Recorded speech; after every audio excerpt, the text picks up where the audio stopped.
지금까지 우리 인류는 우주 어딘가에 있을지도 모를 지구 밖 생명체에 대해 크나큰 공상을 품어왔습니다.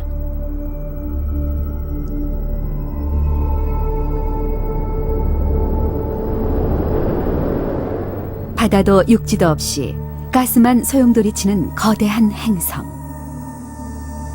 이처럼 지구와는 전혀 다른 환경 속에서도 생명체는 태어날지도 모릅니다.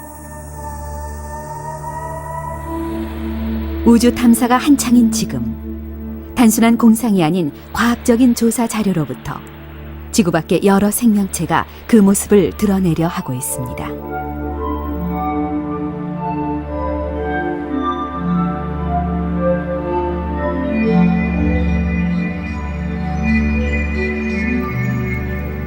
나사 에임즈 연구소의 조엘 헤이건 박사.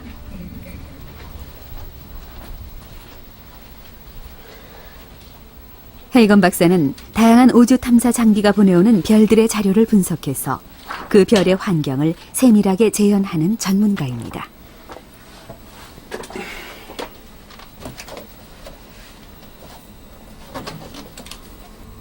또한 지구 밖 생명체에도 깊은 관심을 갖고 그 모델 만들기에 열중하고 있죠. 속속 밝혀지고 있는 별들의 환경 자료로부터 어떤 외계 생물들이 살 수 있을지, 그리고 그 생물들이 어떤 생태계를 만들고 있을지를 과학적으로 그려내고 있습니다.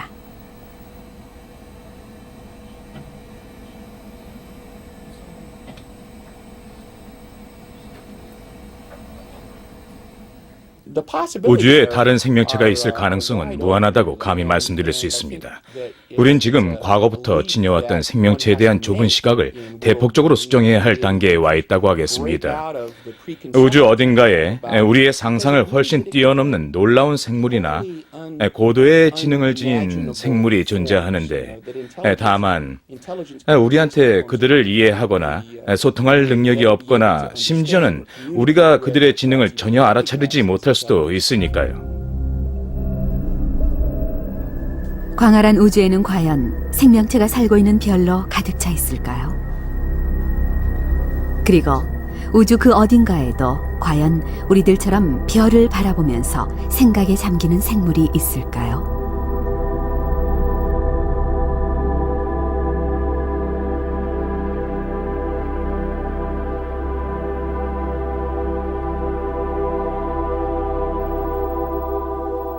아니면 풍부한 물이 있고 계절이 번갈아 바뀌는 우리 지구만이 우주에서 유일한 기적의 별일까요?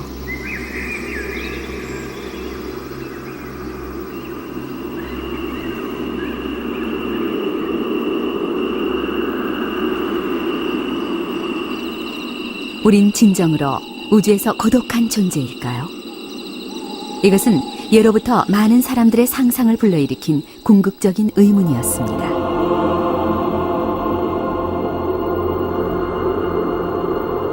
중세 유럽, 기독교의 영향을 강하게 받은 사람들은 조물주가 생명을 창조한 것은 지구뿐이라고 믿고 있었습니다.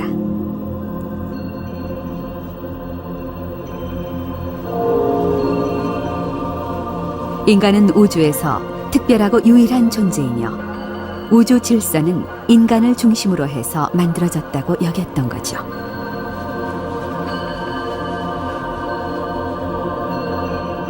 이러한 인간 중심의 사고방식은 현대 문명에까지 이어져서 지금도 우리의 가치관에 커다란 영향을 주고 있습니다.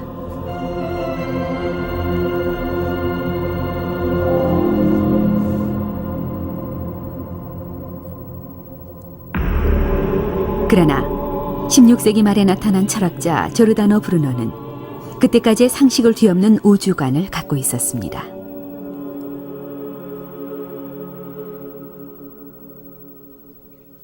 브루노는 지구 밖 생명체의 가능성을 인정하고 광활한 우주엔 지구와 같은 세계가 무수히 존재한다고 주장했으니까요.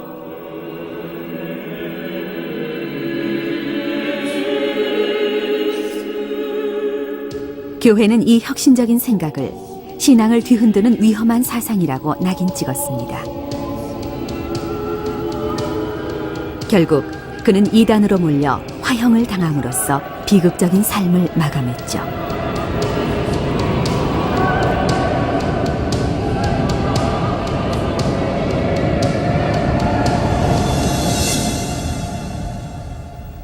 드넓은 우주에서 살아있는 것은 오로지 우리들 뿐일까요?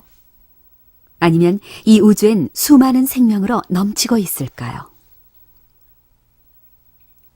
지금 우리는 인간 중심의 세계관을 크게 뒤흔들 가능성이 있는 이 의문에 대해 그 해답을 찾아내려 하고 있습니다.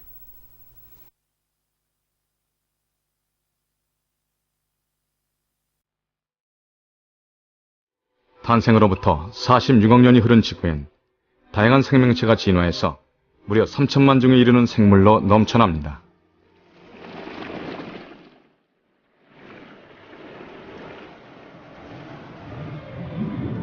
지표면의 약 70%를 차지하는 엄청난 양의 물, 그 땅 위로 쨍쨍 내리쬐는 햇살,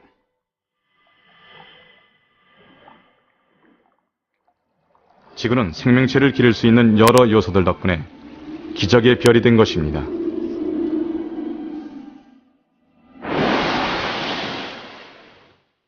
이 지구와 같은 조건으로 생명체를 품고 있는 별. 과학자들이 그 별을 찾아낼 단서로서 제일 중요하게 여기는 것이 바로 물입니다. 원래 생물의 몸을 만드는 세포의 대부분은 물로 이루어져 있습니다. 막대한 물로 가득 찬 바다는 생명체가 진화해온 무대이기도 했죠. 생명의 요람인 바다. 그런 바다를 가진 별이 지구 외에는 없는 걸까요?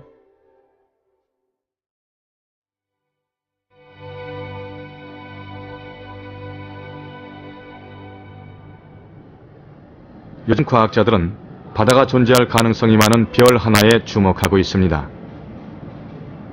17세기에 처음으로 발견된 별이었죠.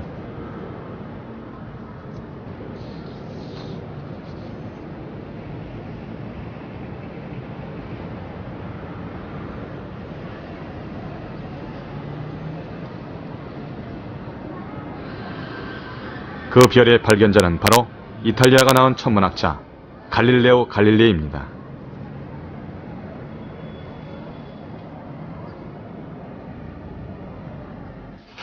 플로렌스에 있는 국립도서관에는 갈릴레오가 관측 내용을 꼼꼼히 써놓은 자료가 남아 있습니다. Questo è il manoscritto di Galileo.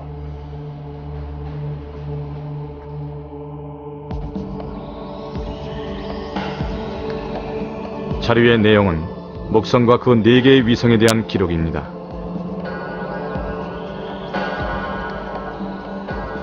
그림 중앙의 원이 목성이고 나머지 별표 4개는 위성을 나타냅니다. 갈릴레오는 날마다 쉬지 않고 위성의 움직임을 스케치했습니다.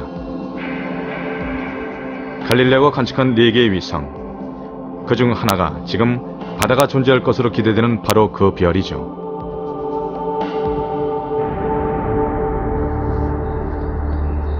갈릴레오 시대로부터 400년 후, 갈릴레오의 이름을 딴 최신의 탐사선이 그 별로 향했습니다. 그 별은 4개의 위성 중 안쪽에서 두 번째 궤도를 돌고 있는 유로파입니다.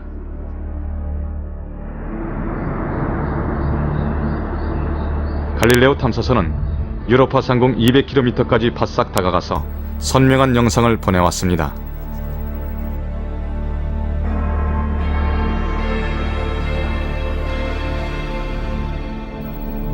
유로파는 지구의 달과 거의 같은 크기이며 표면 온도가 섭씨 영하 160도인 얼음으로 뒤덮인 별이죠.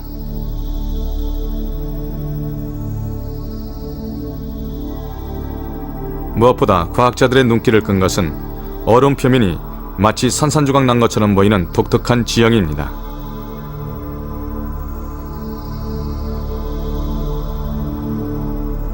확대해서 보면 사방이 약 5km에 이르는 거대한 얼음 덩어리가 한가운데에서 정확히 둘로 갈라져 있음을 알 수 있습니다. 탐사선의 영상 자료를 근거로 이 독특한 지형을 3차원 컴퓨터 그래픽으로 재현해 봅니다.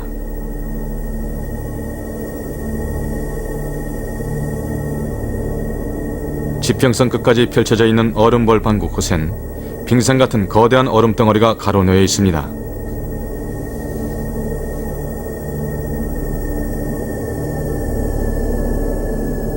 우뚝 솟은 얼음벽의 높이가 100m에서 200m 정도로 남극이나 북극을 떠올리게 하는 장엄한 얼음의 세계입니다.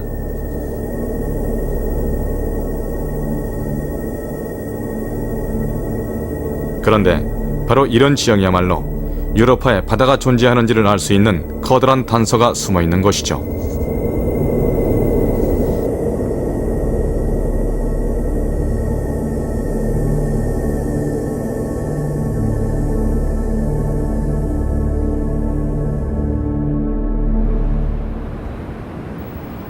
갈릴레오 탐사선이 보내온 유로파의 지표면 영상에 대한 세밀한 분석이 이루어졌습니다.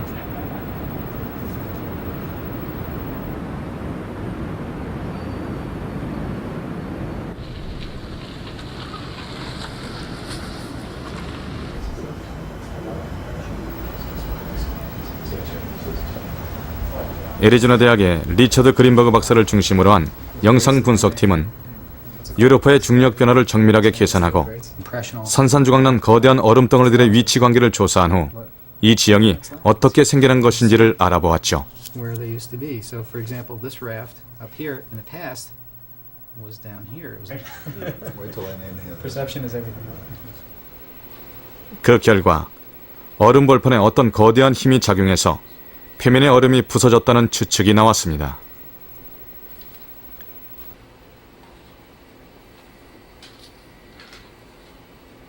So we think we have a very active 유로파 surface. 표면이 상상한 것보다 활발하게 움직이고 있습니다.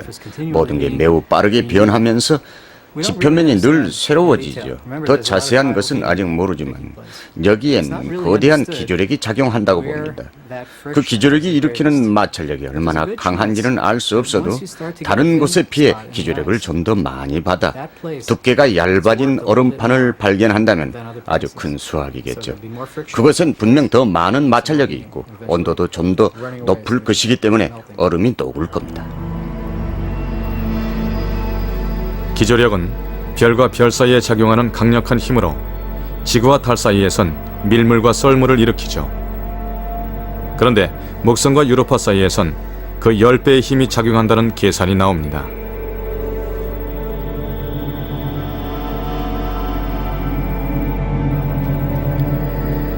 이 거대한 기조력 때문에 유로파가 늘어나고 줄어들기를 반복하죠. 그 때문에 내부에선 막대한 마찰열이 발생합니다. 바로 이 열이 얼음을 밑에서부터 녹게 하고 표면을 산산조각나게 만드는 것이죠. 만약 이 내부의 열이 얼음을 대량으로 녹인다면 얼음 밑에는 바다가 펼쳐져 있을 가능성이 있습니다. 애리조나 대학의 연구진이 이번엔 그 얼음 밑의 바다를 뒷받침할 증거를 찾아냈습니다. And is this just a pure crack? I guess with just a very little bit of ridge stuff happening. 그린버그 박사가 주목한 것은 유로파 표면에 나 있는 무수한 균열입니다.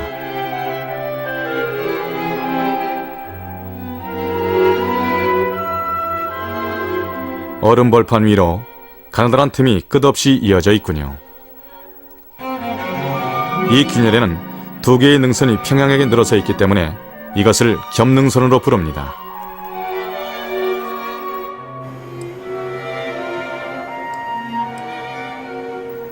그린버그 박사는 컴퓨터로 복잡한 기조력을 계산해서 겹능선이 만들어진 과정을 추측해봤습니다.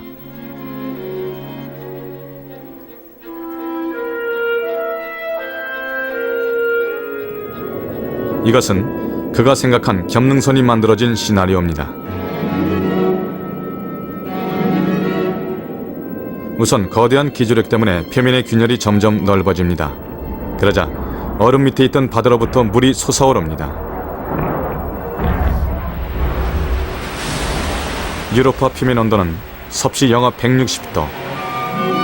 솟아오른 물은 순식간에 얼음으로 변하죠. 그 후 기조력의 주기에 맞춰 틈새가 좁아집니다.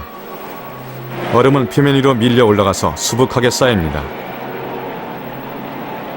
그리고 다시금 틈새가 벌어지자 쌓여있던 얼음이 부서지면서 양쪽에 두 줄기의 능선이 만들어지는 것이죠.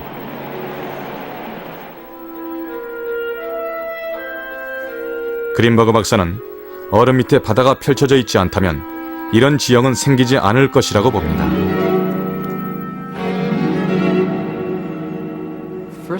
무엇보다도 이런 지형은 얼음층이 상당히 얇기 때문에 그 균열이 밑에 있는 바다에까지 닿아서 물이 솟아오르는 것을 보여주는 증거라고 생각합니다. 만약 얼음이 너무 두꺼워서 수십 킬로미터 정도가 된다면 그 균열은 얼음 표면에 상처만 낼 뿐이고 겸능선은 만들어지지 않겠죠.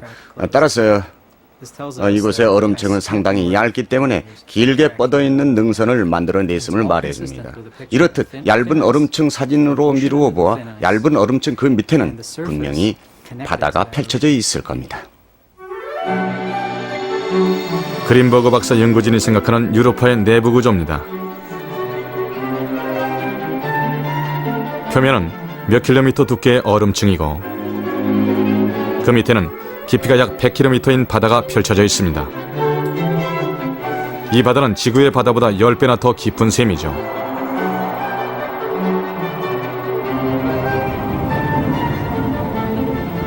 얼음 밑에 펼쳐진 드넓은 바다. 이것은 과연 어떤 세상일까요? 그리고 이 바다 속엔 생명체가 숨쉬고 있을까요?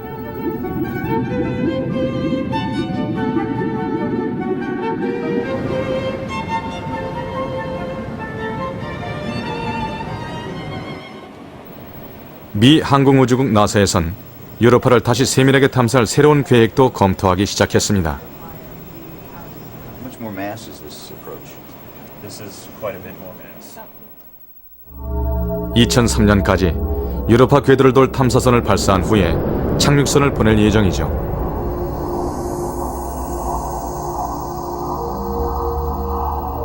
그리고 21세기 중반에는 그곳 바닷속으로 잠수 로봇을 잠수시킨다는 획기적인 구상까지 나와 있습니다. 생명체가 있는지 없는지를 알아보기 위해 바닷속을 직접 탐사하려는 것이죠.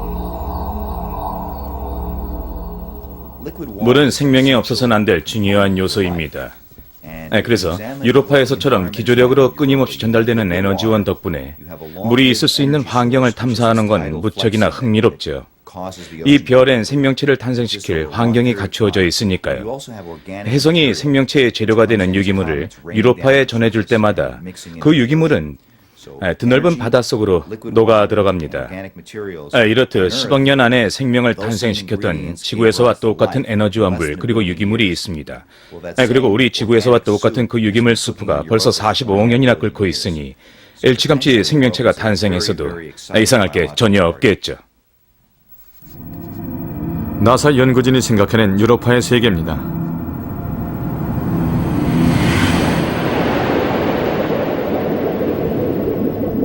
얼음 밑에 펼쳐진 어둠침침한 바다. 이 바닷물 속엔 대량의 유기물이 녹아 있습니다. 그것을 탄소로 환산하면 지구 바다의 10배나 되는 어마어마한 양이죠.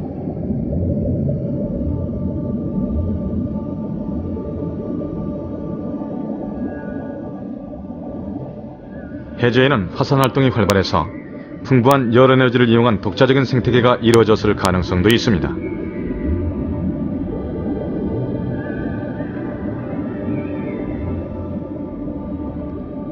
해저로부터 뿜어나오는 더운 물 속에 세균이 번식하고 그 세균을 먹는 새우나 해파리 같은 생물들이 있을지도 모릅니다.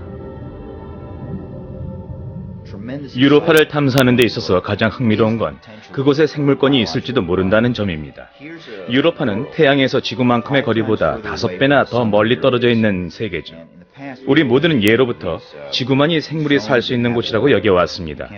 지표면에 물을 지니기 위해서는 태양으로부터 너무 멀리 있어도 너무 가까이 있어서도 안 된다고 여겼죠. 그런데 우리가 상상한 것보다 훨씬 먼 그곳에도 물로 채워진 바다가 있습니다. 더 나아가서는 그곳에 생물권이 있다고 볼 수도 있겠죠. 우린 생각을 넓혀서 우주에 또 다른 생물이 있을 가능성을 진지하게 생각해야 합니다. 물론 태양계 안에서 지구 이외의 다른 곳의 생물을 발견한다면 참으로 놀라운 일이 될 겁니다. 특히 지구에서 멀리 떨어진 유로파라면 더더욱 그렇겠죠. 과거에 서로에게 안 좋은 영향을 미쳤을지도 모를 지구와 화성의 관계하고는 다르니까요. 지구의 생명이나 유로파의 생명이 서로에게 악영향을 미쳤을 가능성은 거의 없습니다. 따라서 유로파에서의 생명의 기원은 지구와는 전혀 다를 테죠. 바로 그 점이 매우 중요하다고 봅니다.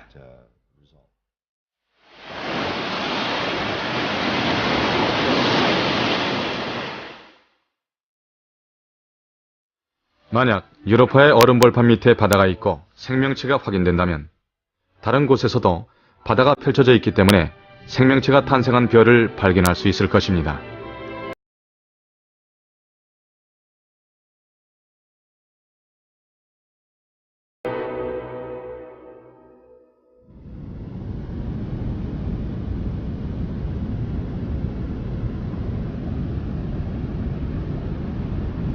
우주에서 생명체를 찾는 중요한 단서가 되어온 바다. 하지만 지금은 바다가 없는 별에서도 생명체가 존재할지 모른다는 가설이 주목을 받고 있습니다. 이 가설은 지구에서 물이라곤 거의 찾아볼 수 없는 극한 환경으로 불리는 지역을 조사한 후에 나온 것입니다.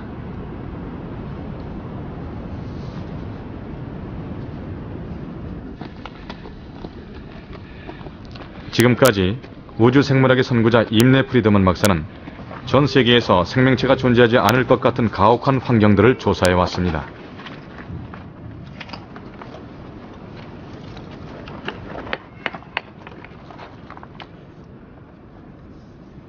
프리드먼 박사가 조사한 것은 주로 사막에 있는 암석의 내부입니다.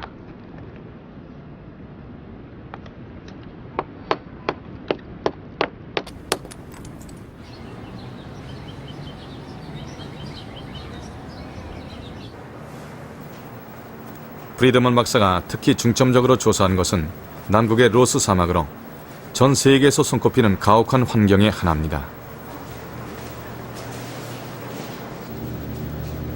플로리다 주립대학의 냉동창고 한 구석에는 그가 20년 세월 동안 수집한 남극의 암석 자료가 보존되어 있습니다.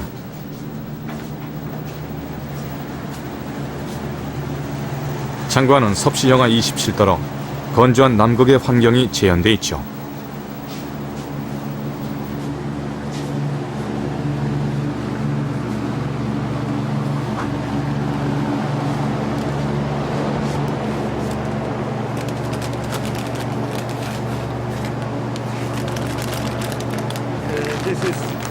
프리드먼 박사는 로스 사막에서 수집한 이 암석 속에서 생명의 세계를 발견했습니다.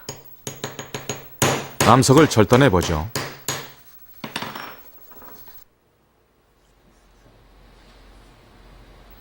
표면에서 가까운 녹색 부분은 조류가 번식하고 있는 모습입니다.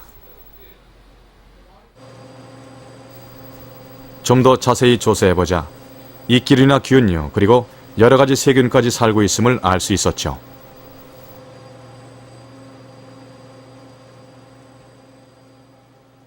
이 생물들은 바위에 스며든 극히 적은 물을 이용해서 가혹한 환경에 적응하고 있습니다.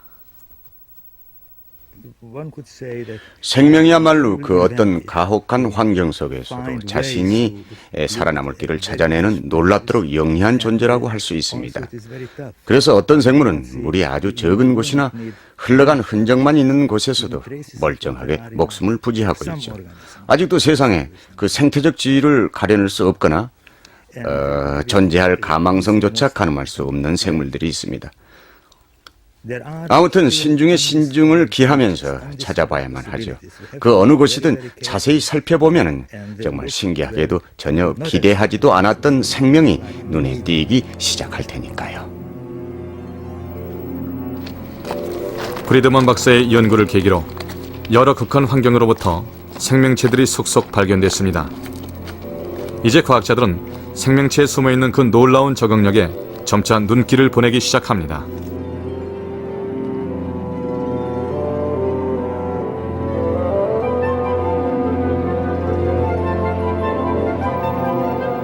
더욱이 최근의 조사를 통해 극한 환경에서 사는 이 생물들은 결코 드문 존재가 아니며 지구에서 광활한 생물권을 만들고 있음이 밝혀졌습니다.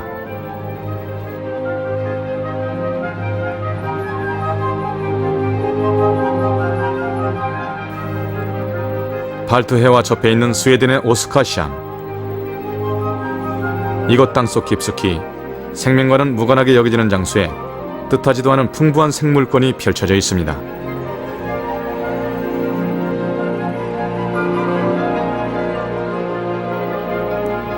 땅속으로 내려오는 이곳 굴의 길이는 무려 3,600m에 이르죠.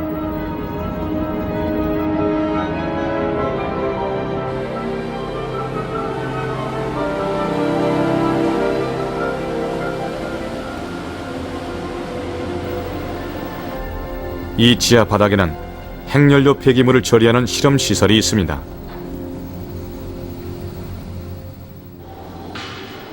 이 시설에선 사용한 핵연료를 캡슐에 넣어 지하에 묻는 실험이 이루어지고 있었습니다. 그런데 예상치 못한 사태가 발생합니다. 주변의 바위로부터 정체불명의 미생물이 대량으로 발견됐기 때문이었죠. 주변은 높은 온도에 마그마가 굳어져서 생긴 화성암으로 미생물이 살 수 없을 것 같은 곳이기에 관계자들은 큰 충격을 받았습니다. 이 미생물들이 핵연료 캡슐에 영향을 주지 않으리란 보장이 없으니까요.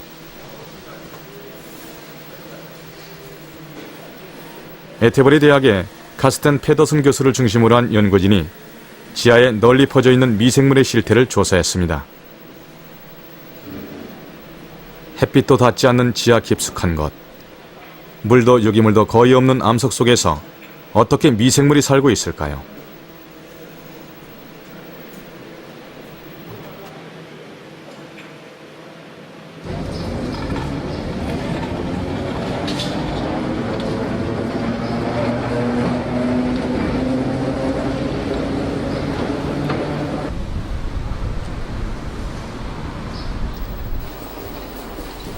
페더슨 교수 연구진은 굴 안의 바위 속에서 다양한 표변을 채취한 후 미생물이 살아가는 생태를 조사했습니다.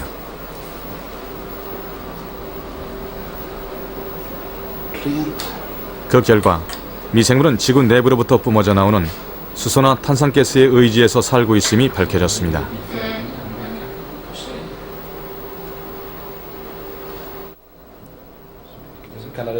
이것이 수소를 에너지로 살아가는 미생물입니다. 이쪽에도 있습니다. 지하엔 이런 미생물이 무수히 많이 살고 있죠. 몸의 전체 길이는 1000분의 1mm 정도입니다. 페더슨 박사는 이 미생물들을 지구 그 자체를 먹고 사는 생물이라고 표현합니다. 더욱이 이 미생물들은 메탄이나 초산 같은 유기물을 만든다는 사실이 밝혀졌습니다. 그리고 그 유기물을 먹고 사는 수많은 미생물도 발견됐습니다. 이처럼 지하에는 알려지지 않은 다양한 생태계가 펼쳐져 있었죠.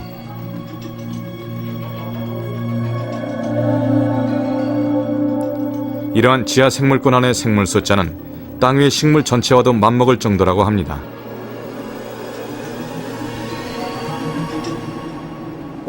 우주에선 우리 인간들처럼 행성의 표면에서 살아가는 생물은 소수파에 지나지 않을지도 모릅니다. 오히려 별의 내부, 지하 깊숙한 곳에서 살아가는 생물들이 훨씬 더 많다고 볼 수 있죠. 이 우주에는 아마도 그런 생물들이 더 널리 퍼져서 살고 있을 게 틀림없습니다. 많은 별에 생물권이 존재한다는 생각이야말로 가장 합리적이고 자연스러운 것이라고 말하는 연구원들도 있습니다.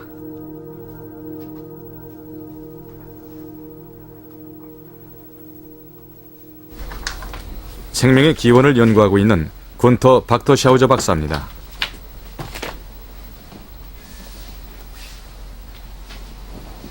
박터샤우저 박사는 우주에서는 너무도 흔한 철이나 유황을 지닌 암석과 적은 양의 물, 그리고 별 내부의 에너지, 이처럼 간단한 조건만 갖춰지면 어느 별에서건 필연적으로 생명체가 탄생할 것이라고 믿습니다. 이 우주에서 생명체가 탄생하고 진화해 가는 것을 결코 기적이나 우연이라고 볼 수는 없습니다. 과학적인 입장에서 생각해 보면 이는 우주의 필연적인 결과라 할 수 있죠. 우리 인간이 이 지구에 존재하고 있는 것도 우주가 필연적으로 만들어낸 결과라고 보는 게 옳을 겁니다. 따라서 이 드넓은 우주 그 어느 곳에서건 생명체가 탄생하고 진화하고 있음이 분명합니다.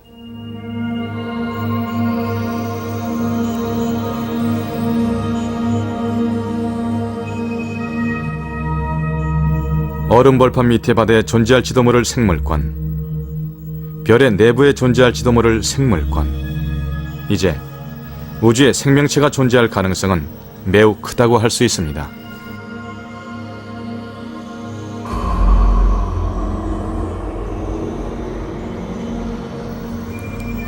광활한 우주에는 우리의 상상도 미치지 않는 생명의 세계가 있어서 독자적인 진화 과정을 거치고 있는지도 모릅니다.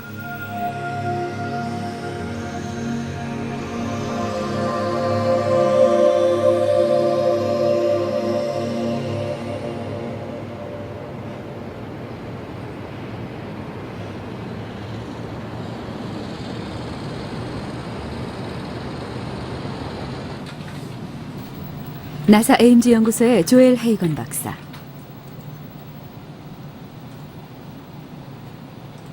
그는 지구와 동떨어진 다른 별의 환경 속에선 어떤 생명체가 살 수 있을지를 알아내기 위해 형태나 크기, 세부적인 동작에 이르기까지 과학적인 모의 실험을 반복하면서 우주 생물체의 모습을 그려내고 있습니다.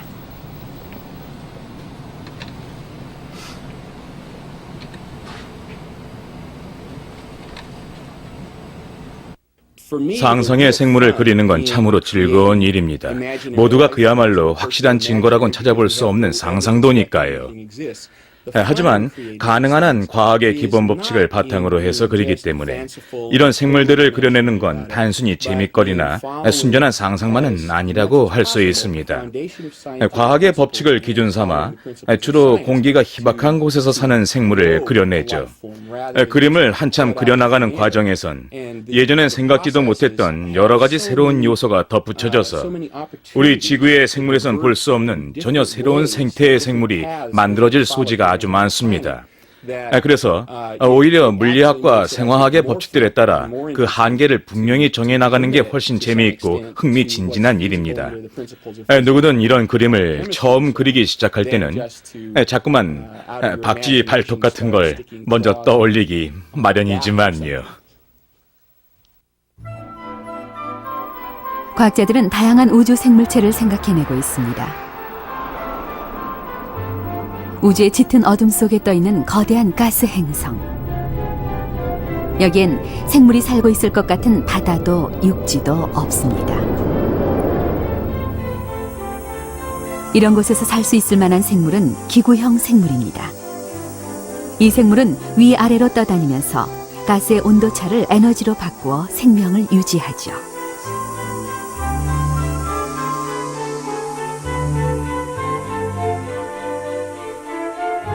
중력이 지극히 큰 행성에선 강한 뼈대를 지니도록 진화한 생물이 아주 천천히 땅 위를 기듯이 이동합니다.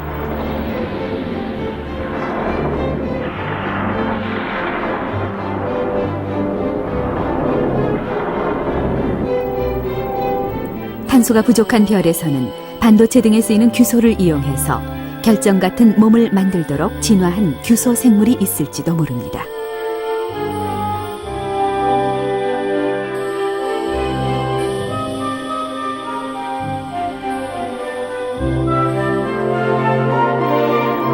극단적으로 온도차가 낮아 모든 게 얼어붙은 행성에선 우주로부터 쏟아지는 방사선과 얼음의 반응으로 산소가 생기고 그 산소를 이용하는 생물이 번식하는 경우도 생각해 볼 수 있습니다.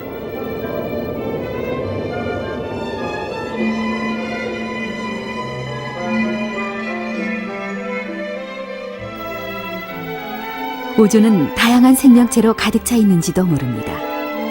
그게 사실이라면 그 생명체들이 우리 인간처럼 고도의 지능을 지닐 가능성은 있을까요?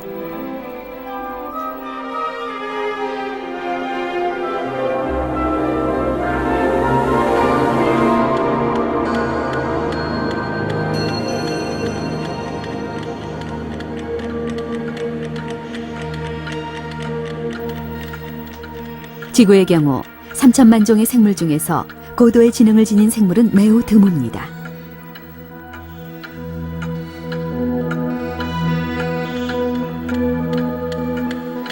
하지만 우주 생물학자 세스 쇼스탁 박사는 우주의 기나긴 시간 흐름으로 미루어 본다면 고도의 지능으로 진화하는 경우가 그리 드문 건 아니라고 믿습니다. 우주의 기원이 아주 오래됐다는 사실을 잊어서는 안 됩니다. 우주의 나이는 지구보다 두세 배나 더 길죠. 그래서 아무리 고도의 지능으로 진화하는 경우가 드물더라도 먼 옛날부터 긴 세월에 걸쳐 고도의 문명을 세우며 은하계로 퍼져나갔거나 적어도 탐사선을 보낸 지적인 생물이 있을 겁니다. 은하계에서 문명을 두루 퍼뜨린 고도의 지능을 지닌 존재가 있을 것이기 때문에 우린 전파 망원경으로 그들을 찾아내야 하죠.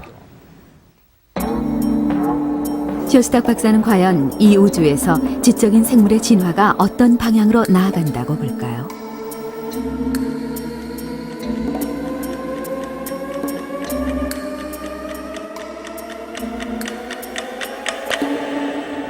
우리가 상상하는 우주의 지적인 생물은 대체로 인간을 빼어 닮았습니다. 영화에서 보면 알 수 있듯이 인간을 닮게 표현해야 좀 더 흥미를 불러일으킬 테니까요. 하지만 그것은 우리의 바람일 뿐이고 우린 그들을 늘 생물학적인 시각으로 봐야 합니다. 어쩌면 생물학적 한계를 벗어났을 수도 있죠. 그들은 이미 자신의 몸을 개조해서 기계처럼 변했을 수도 있고 더욱 진화한 지능으로 우리보다 앞선 문명을 만드는지도 모릅니다. 우리가 그런 것들에 대해 얼마나 긍정적인가가 문제겠죠. 만약 그런 것들이 사실이라면 은하계에 존재하는 지적인 생물 대부분이 그런 초지능체로 진화하고 있을 가능성이 있습니다. 엄청난 숫자의 별들이 모여있는 대우주. 여기엔 고도의 문명을 이루고 있는 생물이 진정으로 존재할까요? 그리고 우린 과연 그들을 만날 수 있을까요?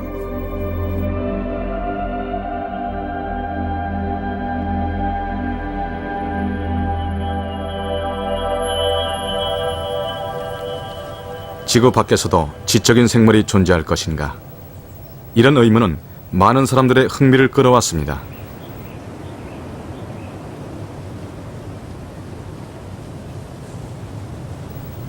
캘리포니아에서 포도주를 만드는 크리스 소프 씨도 머나먼 별의 세계에 마음이 끌려서 늘 천문학에 흥미를 품어온 사람이죠.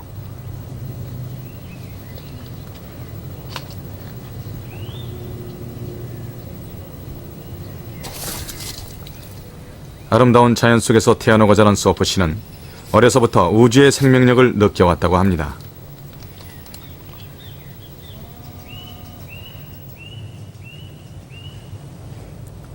이 드넓은 우주엔 우리를 닮은 지적인 생물이 틀림없이 존재할 거라 믿고 있습니다.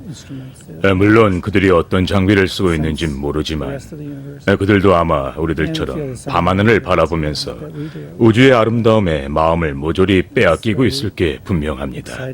그리고 그들 또한 우주 어딘가엔 자신보다 더 지적인 생물이 있을 것으로 믿으며 살고 있을 거라고 봅니다. 전 그런 가능성이 충분히 있다고 생각합니다.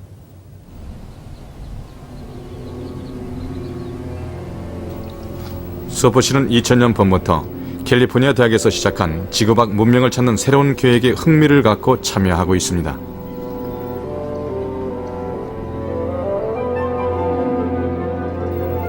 캘리포니아 대학은 우주로부터 오는 무수한 전파를 보다 신속하게 분석하기 위해 연구원뿐 아니라 일반인 중에서도 널리 협력자를 모으고 있죠.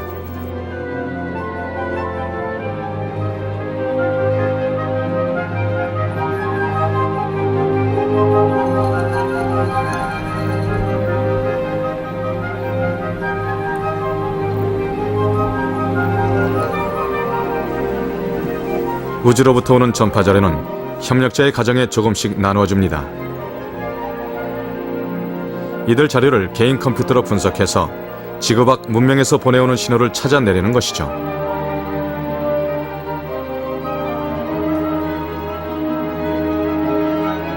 누구한테 그 지구 밖 문명으로부터의 호출이 있을지는 아무도 모릅니다.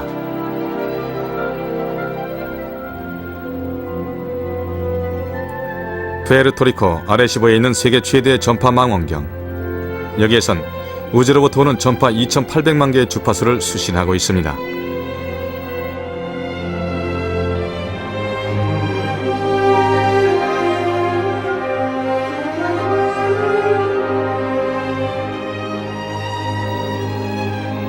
이처럼 우주로부터 쏟아져 내리는 무수한 전파 중에서 지구 밖 문명이 내는 신호를 찾아내려는 연구를 세티라고 부릅니다.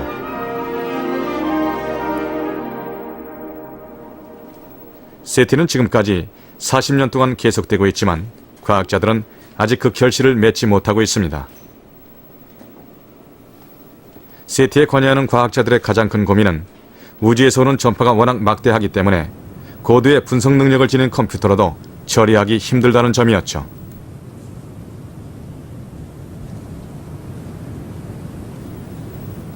지금까지 세티가 분석해낸 것은 은하계의 극히 일부분에 지나지 않습니다. 이런 한계를 뛰어넘기 위해 버클리 캘리포니아 대학을 중심으로 새로운 실험이 시작된 것입니다.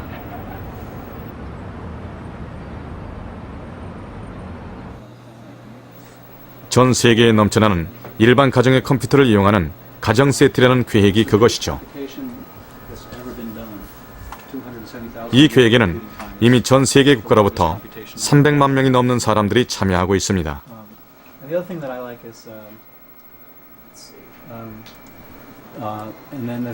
그리고 지금도 하루에 3,000명꼴로 참여 인원이 늘고 있죠.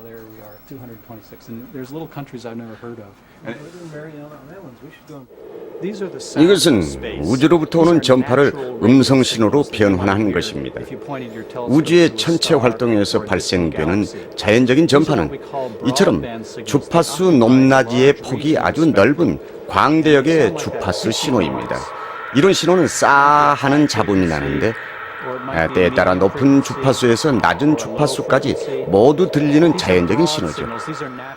하지만 우리가 발견해 내려는 신호는 이렇게 인공적인 것처럼 들리는 소리로 그 주파수 대역 폭이 아주 좁습니다.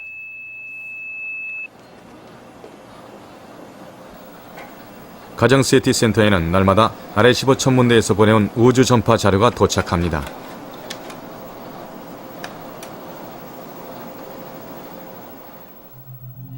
이 자료를 조금씩 나누어서 인터넷을 통해 세계 각지의 협력자에게로 전송하는 것이죠.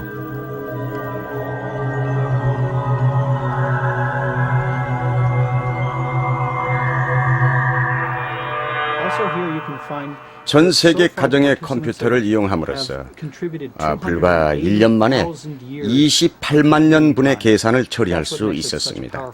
이것은 1초에 10조 번이나 계산할 수 있는 엄청난 양의 연산 능력을 지니는데, 말하자면 우리 세계 역사상 최대의 슈퍼컴퓨터를 손에 넣은 셈이죠.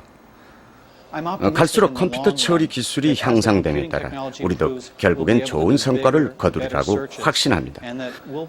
이대로 순조롭게 더 많은 노력과 연구를 계속한다면 아마도 앞으로 50년 안에 외계의 생물체를 찾아낼지 모르죠.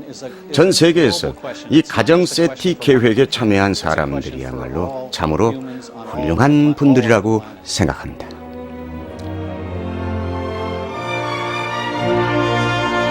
우리는 과연 고도의 문명을 지닌 지적인 생물이 보내는 신호를 찾아내서 그들과 교신할 수 있을까요?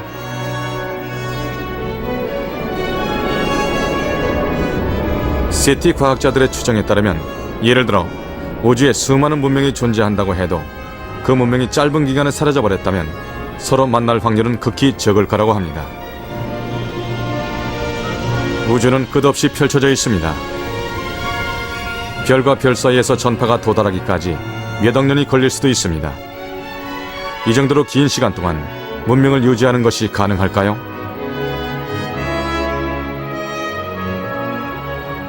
어쩌면 우린 어느 문명의 한순간만을 잡아내려고 애쓰는지도 모릅니다.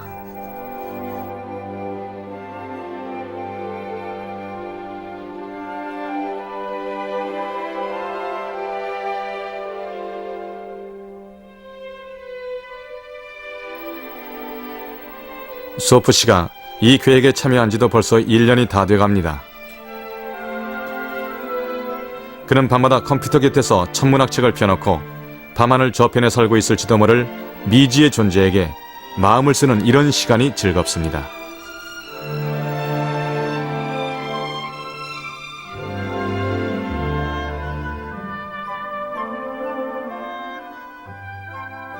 아마도 이 드넓은 우주엔 수많은 생명의 세계가 펼쳐져 있을 것입니다. 물론 그 숫자가 워낙 천문학적으로 많을 테니까 시간을 갖고 신중하게 좀 더 많은 가능성을 생각해 봐야겠죠. 실제로 이 지구 안에서도 서로 다른 많은 환경이 존재한다는 사실로 미루어 보면 우주 전체에는 더더욱 복잡하고 다양한 환경이 존재할 것이고 그런 환경에 잘 적응한 생물들이 살아갈 것임에 틀림없습니다. 이는 일개인이 감히 해낼 수도 없고 상상만 하기에도 벅찬 우주라는 너무도 광활한 세계로의 탐험이죠. 물론 지구방 문명에서 보내오는 신호를 찾아낼 확률이 사실상 복권 당첨 확률보다 극히 적다는 건 잘 알고 있습니다. 하지만 우주 그 어딘가에 외계의 생명이 존재할 가능성이 있다는 걸 떠올리기만 해도 저로서는 무척이나 가슴이 설레고 아주 즐거운 일입니다.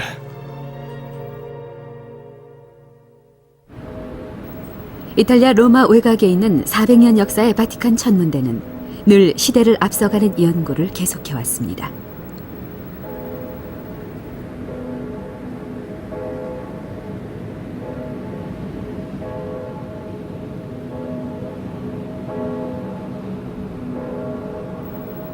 이곳에선 지금도 전파 망원경을 이용해서 대우주의 신비를 파헤치고 있습니다. 천문대장직을 맡고 있는 조지 코인 신부는 영국 출신 천문학자입니다. 코인 신부는 오래전부터 지구 밖 생명체에도 관심을 갖고 과학자로서 그 가능성을 주장해왔죠. 지구 밖 생명체의 발견이 인류에게 무엇을 가져다 줄 것인지를 종교와 과학 두 가지 측면에서 찾아보고 싶어 합니다. 만약 지구 밖의 우주에서 생명체가 발견된다면은 우리 인류가 이제까지 생각해온 우주관에 큰 충격을 던져주게 될 것입니다. 그 충격이 어떤 것인지는 정확하게 예측할 수 없지만은 인간 정신이 어떤 의미에서는 새로운 단계에 도달할 것이고 지금까지 지녀온 신이나 종교에 대한 인식도 크게 바뀌게 될 것으로 믿습니다. 이 끝없는 우주에는 무수한 세계가 펼쳐져 있고 다른 지적인 생명체가 존재할 가능성은 충분히 있습니다. 일찍이 철학자 조르다노 브루노가 그렇게 주장한 적이 있습니다만 오늘날 과학의 관점에서 살펴본다면 그가 어느 정도는 진실을 알아맞힌 면도 있다고 말할 수 있습니다. 인간 중심의 우주관을 뛰어넘어 지구 밖 생명체의 존재를 인정한 400년 전의 철학자 조르다노 브루노.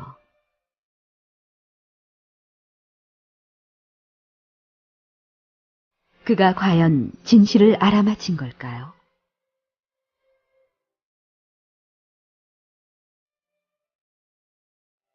(21세기) 우린 다양한 우주 탐사를 벌이면서 그 의문에 대한 해답을 찾아내려고 합니다.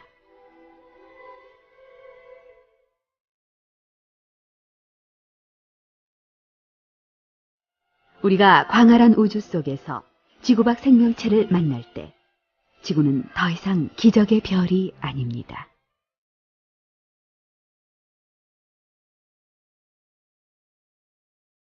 그때 지구에 사는 우리 인류는 전혀 새로운 눈으로 우주를 바라보게 될지도 모릅니다.